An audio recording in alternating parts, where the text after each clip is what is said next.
Sagabaa matuudeen tokko guddummaa waaqayyoo, waaqayyummaa waaqayyoo, gooftummaa waaqayyoo akka ittiin galateeffachuudhaaf.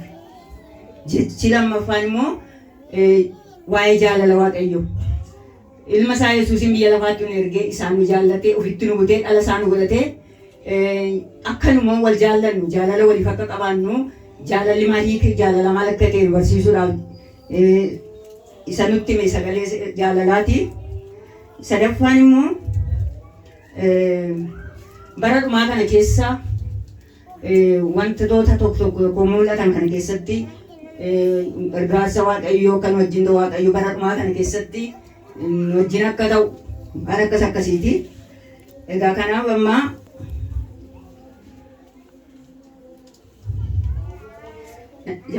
obsaan haa dhaggeeffattu. Waaqayyo Abbaa, Ilmaa, Hafuura Qulqulluu sadan takkummaa keetti amanamtee jiraattu. Kan sin sodaanne hin jiru guddaan olii Waaqayyo gooftaa koo bara baraan jajami. Waaqayyo gooftaa koo bara baraan jajami. Guddummaa kee gooftaa si galateeffanna. Gochaa kee hundumaa maqaa kee jajanna. Ati jabaadha mootii koo guddaa si eebbifna. Teessoo kee irratti waaqa koo ololol si qabna. Teessoo kee irratti waaqa koo ololol si qabna. Gochaa kee gooftaa koo himee fixuu hin danda'u. Galanni mameen dhumne teessoo kee aanannamu. Aangoo mootummaan kee madaallii hin qabu. Uumamni hundinuu kan siif jilbeenfatu. Uumamni hundinuu kan siif jilbeenfatu. Hojii kee waaqa koo guddaa sodaatamta. Kan si amananiif ati jireenya laatta. Gooftummaa kee gooftaa takkaa qixxee hin qabdu. Ulfaadhu mootii koo bara baraan kan jajamtu. Ulfaadhu mootii koo bara baraan kan jajamtu. Guddaan olii hojiin kee dinqiidha. Fakkaattii hin qabdu bara baraan mootiidha. Qixxeen kee hin argamne beekaan olii bara hamma bara baraatti ati nuuf jajami. Bara hamma bara baraatti ati nuuf jajami. Jalqabni ogummaa waaqayyoon sodaachuudha. Kan itti aanee dhufu nagaaf gammachuudha. Isaaf gadi jennaa waaqayyoon sodaannaa. Kan jirru kan jiraannu hundinuu isaaf safuulaanna. Kan jirru kan jiraannu hundinuu isaaf safuulaanna. Jaalala mudaan qabneen Yesuus nu jaallate. Dallaa horii keessatti gaddeebi'ee dhalate. Du'a bara baraa Yesuus nu oolfate. Maaddii isaa waaqarraatti hirmaattuu nu godhate. Maaddii isaa waaqarraatti hirmaattuu nu godhate. Gooftaa kan fakkaatu maaloo eessa jira? Dabarsee nu oolaate nu godhe araara. Kottaan firoottan koo jaalala waliif qabaanna. Yoo kana ta'e malee Yesuusin attamiin argina. Yoo kana ta'e malee Yesuusin attamiin argina. Yoo wal jaallattanii anaan jaallachuudha. Jedhee nutti dubbataa dubbiin isaa dhugaadha. Barri kun hamaadha baay'ee sodaachisa. Jaalala balleessee jibba gidduu namaa facaasa. Jireenya harkaa gatee garaa namaa jabeessa. Badiisatti nama oofaa dhugaa wallaalchisa. Mee kottaa haa yaadannu jaalala Yesuus. Isanni nuuf godhee jalqabaaf dhumasaas. Isanni nuuf godhee jalqabaaf dhumasaas. Abdiin amantiin jaalalli sadan kun hin jiraatu. Hunduma isaaniirra hin caalala jaalalatu. Yesuus dubbateera akkana jedha egaa. Yoo na jaallattanii abboommii koo eegaa. Yoo na jaallattanii abboommii koo eegaa. Wal jaallachuun keenya ba'aa ulfaataa miti.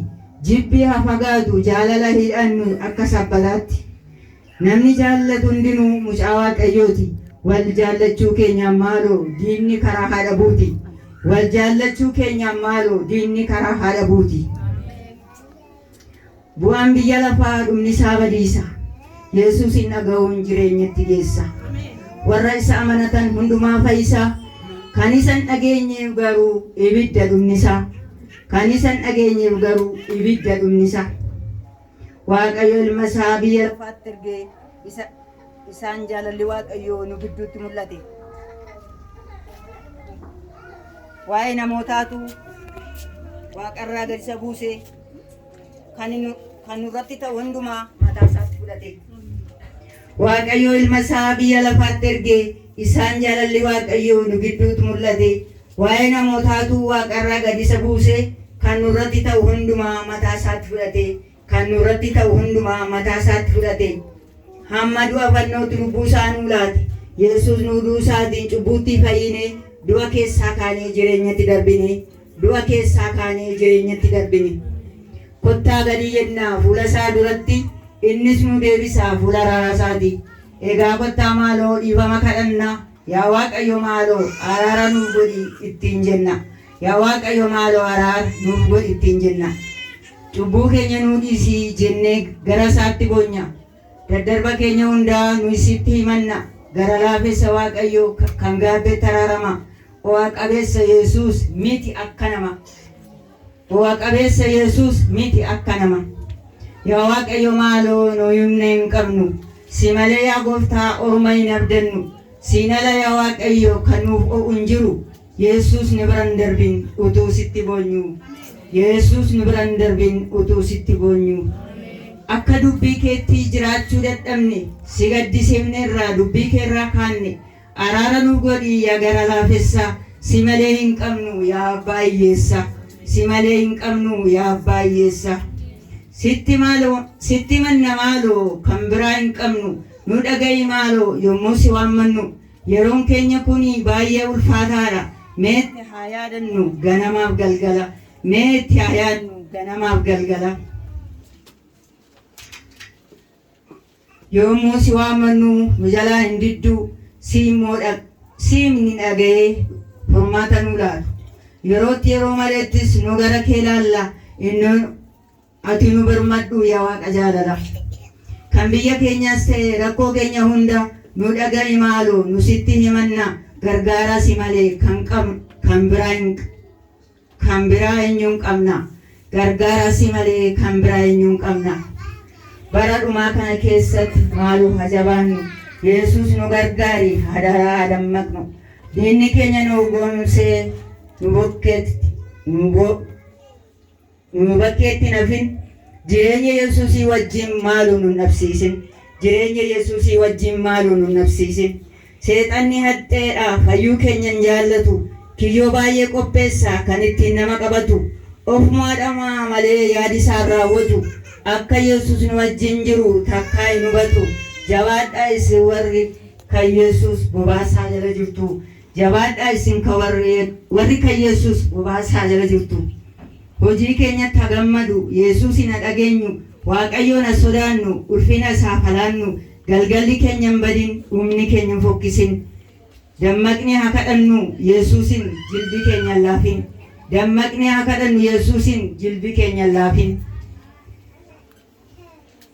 Dachaaf gaaraaf dachaa muumeetti nu gargaarte. Bu'aa bayii baay'ee keessatti nu wajjiniin taate. Gargaarsa keenya eegamnee kunoo har'a geenye. Galata siin jenna yaadaan tokko taane. Galata siin jenna afaaniin tokko taane. Galata siin jenna hafuuraan tokko taane. Gochaa kee hundumaa maqaa kee eebbifna. Ati tiksee keenya Waaqayyo abbaa keenya.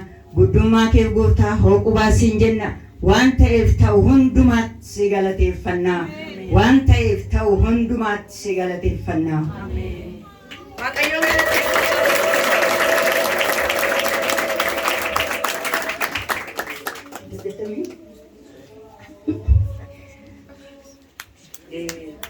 wanti lammaffaa moo wanti isaan badani wanta ji'a saddeetteera wanti kuni